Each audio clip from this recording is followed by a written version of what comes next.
Selamat malam Bapak Ibu Saudara yang terkasih di dalam Yesus Kristus. Malam ini sekali lagi kita akan merenungkan kebenaran firman Tuhan. Dalam Mazmur 107 ayat yang pertama dikatakan demikian.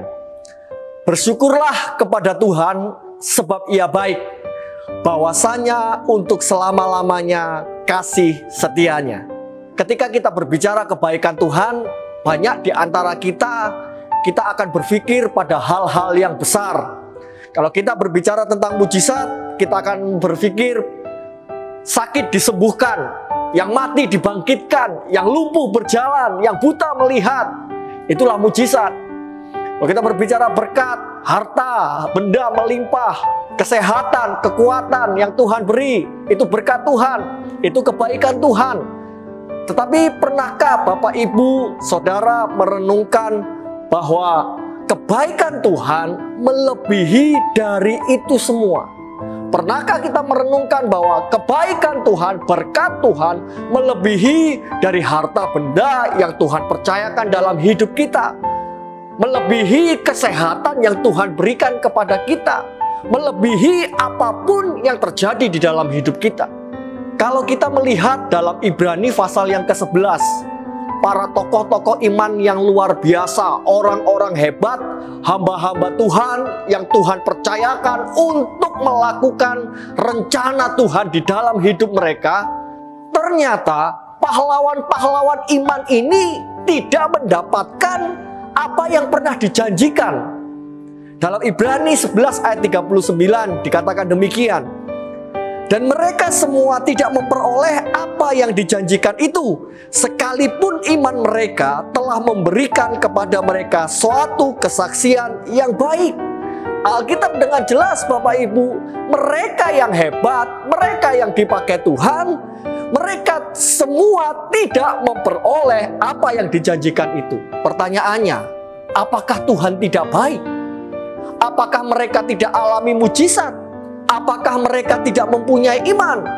Lalu kebaikan Tuhan seperti apa yang Tuhan berikan dalam hidup ini kepada umatnya, kepada kita semua?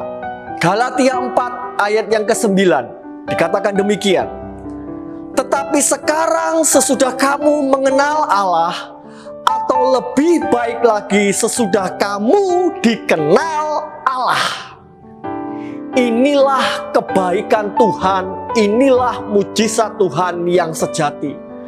Ketika kita dapat mengenal Tuhan dan Tuhan mengenal setiap kita, itulah kebaikan Tuhan.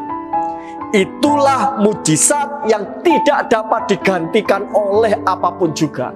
Yohanes 3 ayat 16, karena begitu besar kasih Allah akan dunia ini, sehingga Allah korbankan anaknya yang tunggal, datang ke dalam dunia, menjelma sebagai manusia, mati di atas kayu salib, darahnya menebus dosa saya dan dosa kita semua.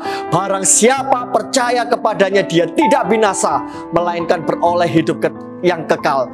Sejak itu kita dapat mengenal Bapa.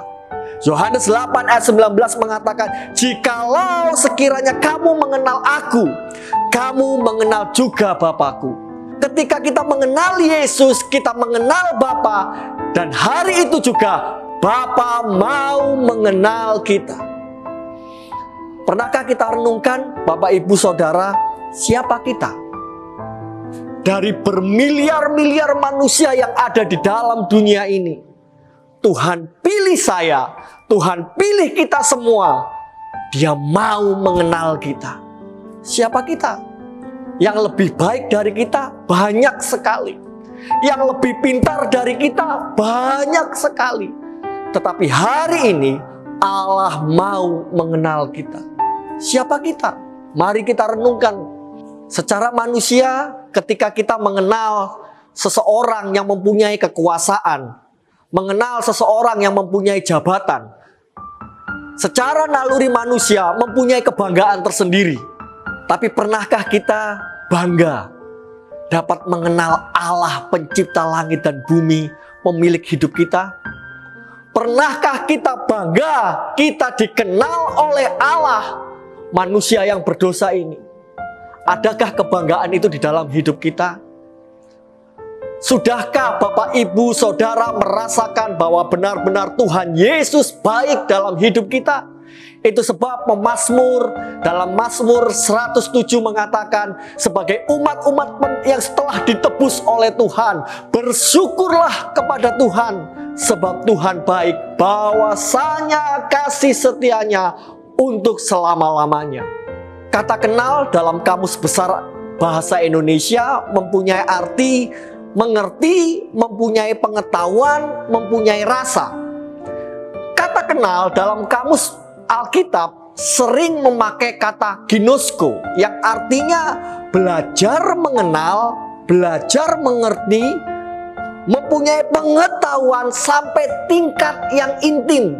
Itu artinya ketika Tuhan mau mengenal kita, Tuhan kenal nama kita, Tuhan kenal anak-anak kita, Tuhan kenal cucu-cucu kita, Tuhan kenal keluh kesah kita, Tuhan kenal kebaikan dan keburukan kita. Dia kenal masalah kita, Dia kenal pergumulan kita, Dia mengenal tetesan air mata kita.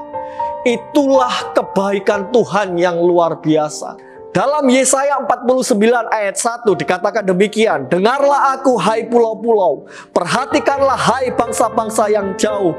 Tuhan telah memanggil aku sejak dari kandungan, telah menyebut namaku sejak dari perut ibuku. Betapa ajaib Tuhan dalam hidup kita. Dia telah menyebut nama kita sejak kita ada di dalam perut ibu kita. Bukankah itu kebaikan Tuhan yang luar biasa? Bukankah itu mujizat yang luar biasa dalam hidup kita? Dia panggil nama kita. Itu berarti Allah benar-benar mengenal siapa kita. Lewat renungan malam ini, Bapak, Ibu, Saudara, mari kita bangga menjadi umat Tuhan. Karena kita diperkenankan untuk mengenal Dia, dan Allah mau mengenal kita. Itulah kebaikan Tuhan yang sejati. Itulah mujizat yang tidak dapat digantikan oleh apapun. Kebaikan Tuhan untuk selama-lamanya di dalam hidup kita. Doa kita malam hari ini, mari naikkan ucapan syukur sebagai umat yang telah ditebus oleh Allah. Bersyukurlah kepada Tuhan, bahwasanya untuk selama-lamanya Tuhan Yesus baik. Selamat malam, selamat beristirahat. Tuhan Yesus memberkati.